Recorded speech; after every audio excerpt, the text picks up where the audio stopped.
There may be enemies within the walls.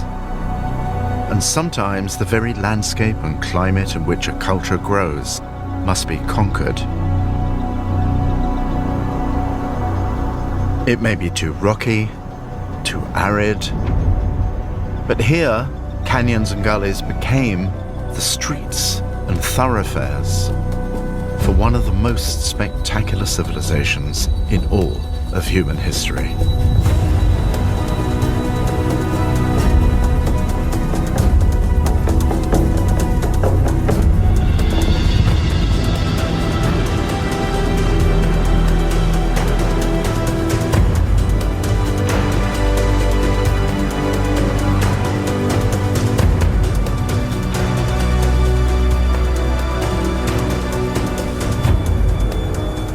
This is Petra, where the sheer improbability of its location was also the secret of its spectacular flourishing.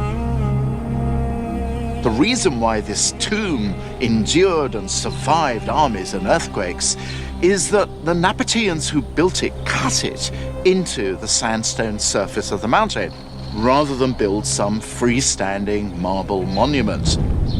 The mountains shook with earthquakes, but these buildings stood intact. The Nabateans engineered cisterns to trap the rains which came in winter, and their desert hydraulics made this place not so much rose red as bright green.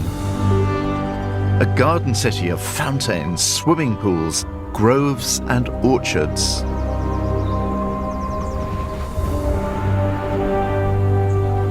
And the water which made all that possible also made it possible to feed a city of 30,000 people, many of whom were immigrants from all over the region. There were Egyptians and Syrians and Judeans and Greeks and Romans, and they were all coming to Petra to enjoy what the Persians called a paradisa, a pleasure resort, a little bit of heaven on earth. And they all brought a flourish of their own cultural styles with them. Most of the art discovered here has been taken to museums, but what survives tells the story of a cosmopolitan playground. There are curious abstract representations of a Nabatean goddess, carved heads from the wine-soaked Hellenistic cult of Dionysos. Recent excavations have brought to light ritzy villas carved into the living rock.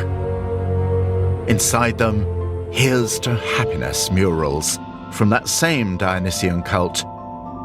Cherubs, vine leaves, the inevitable bunches of grapes. And from the later years of Petra's life, Byzantine mosaics found beneath the sand and rubble of a ruined church.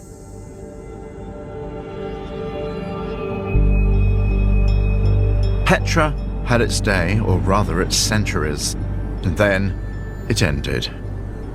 Not because of conquest, but because new trade routes simply made Petra commercially irrelevant. And without that commercial lifeblood, there was no longer any reason to struggle against the desert.